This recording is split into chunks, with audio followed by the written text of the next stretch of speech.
ഞങ്ങളിതേ അടുത്തത് വന്നത് ടിപ്പു സുൽത്താൻ്റെ കൊട്ടാരത്തിലോട്ടാണ് കേട്ടോ. ഞാനിത് സത്യത്തിൽ കാണുന്നത് ഫസ്റ്റ് ടൈമാണ്. എനിക്ക് ഏതായാലും ഒത്തിരി ഇഷ്ടപ്പെട്ട്. ഇവിടുത്തെ കൊട്ടാരത്തിലെ കൊത്തുപണികളൊക്കെ എനിക്ക് ഒത്തിരി ഇഷ്ടപ്പെട്ട്. എന്താ പണ്ട് ബുക്കുകളിലൊക്കെ അല്ലേ നമ്മളിത് കണ്ടിട്ടുള്ളൂ, ബുക്കുകളിലൂടെയല്ലേ നമ്മളിത് ടിപ്പു സുൽത്താൻ്റെ കാര്യങ്ങളൊക്കെ നമ്മൾ അറിഞ്ഞിട്ടുള്ളൂ, കഥകൾ വായിച്ചിട്ടൊക്കെ ഉള്ളൂ. പക്ഷേ ഇത് കൊള്ളാം, നമ്മൾ നേരിട്ട് നമ്മൾ കണ്ട് മനസ്സിലാക്കുന്നൊരു കാര്യം പോലെ ആയിപ്പോയി. ഒരു കഥ നമ്മൾ ഈ കൊട്ടാരത്തിൽ കയറി കഴിയുമ്പോൾ ഒരു കഥ കണ്ട് ഇറങ്ങുന്നൊരു ഫീലാണ് നമുക്കുണ്ടാകുന്നത്. ഫുൾ നമുക്ക് പോസിറ്റീവ് എനർജി മാത്രമേ ഈ കൊട്ടാരത്തിൽ കയറിയിട്ട് നമുക്ക് കിട്ടുന്നുള്ളൂ. ഏതായാലും അടിപൊളിയാണ്, ഒരു രക്ഷയില്ല.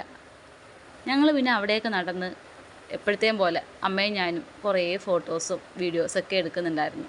നല്ല തിരക്കായത് കാരണം നമ്മൾ വീഡിയോ എടുക്കുമ്പോൾ ഫോണൊക്കെ അങ്ങ് ഷെയ്ക്ക് ആകുന്നുണ്ടായിരുന്നു. പക്ഷേ അതൊന്നും ഞാൻ കാര്യമാക്കിയില്ല. അതൊന്നും കാര്യമാക്കാതെ ഞാൻ വീഡിയോ ഒക്കെ എടുക്കുന്നുണ്ടായിരുന്നു. നമ്മുടെ സ്കൂൾ പിള്ളേരായിരുന്നു ഒത്തിരി ഉള്ളത്.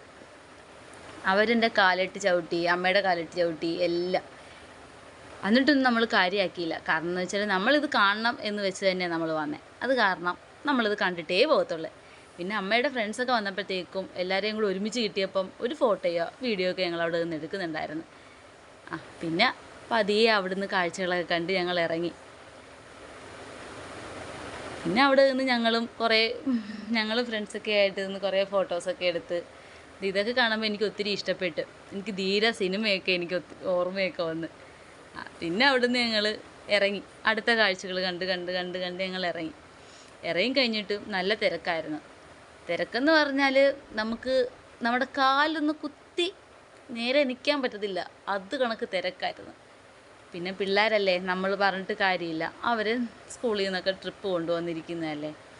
അത് കാരണം നമ്മളൊന്നും അനങ്ങിയൊന്നുമില്ല. നമ്മളെങ്ങനെയൊക്കെയോ അഡ്ജസ്റ്റ് ചെയ്ത് നടക്കുകയൊക്കെ ചെയ്ത് നടന്ന് എങ്ങനെയൊക്കെയോ ഞങ്ങൾ പുറത്തിറങ്ങാൻ ശ്രമിക്കുന്നുണ്ടായിരുന്നു. പക്ഷേ ഞങ്ങൾക്ക് പുറത്തിറങ്ങാൻ പറ്റുന്നില്ല. ഈ പിള്ളേരൊക്കെ ഒന്ന് മാറിയാലല്ലേ ഞങ്ങൾക്കൊന്ന് പുറത്തിറങ്ങാൻ പറ്റത്തുള്ളൂ.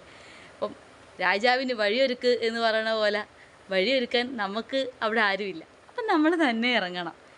പിന്നെ ഞങ്ങൾ അവിടുന്ന് പതിയെ ഫോട്ടോയൊക്കെ എടുക്കുന്നുണ്ടായിരുന്നു. എടുത്ത് ഞങ്ങൾ അവിടുന്ന് എങ്ങനെയൊക്കെയോ ഞങ്ങൾ പുറത്തിറങ്ങിയ ശേഷവും അവിടെ നിന്ന് കുറേ ഫോട്ടോസൊക്കെ എടുത്ത്. പക്ഷേ എനിക്ക് അതൊന്നും ആഡ് ചെയ്യാൻ പറ്റിയില്ല ഇതിലോട്ട്, കാരണം അതൊക്കെ എൻ്റെ ഫോണിൽ നിന്ന് മിസ്സായിപ്പോയി.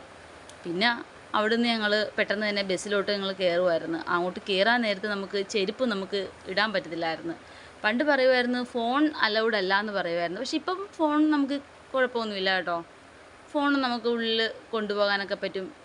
പക്ഷേ ചെരുപ്പ് നമുക്ക് അലൗഡ് അല്ല. അപ്പോൾ അത് കാരണം കാലിന് ഒത്തിരി വേദന ഉണ്ടായിരുന്നു. പെട്ടെന്ന് തന്നെ ഞങ്ങൾ ബസ്സിലോട്ട് കയറി. അപ്പോൾ അടുത്ത വീഡിയോ വരുന്നുണ്ട്.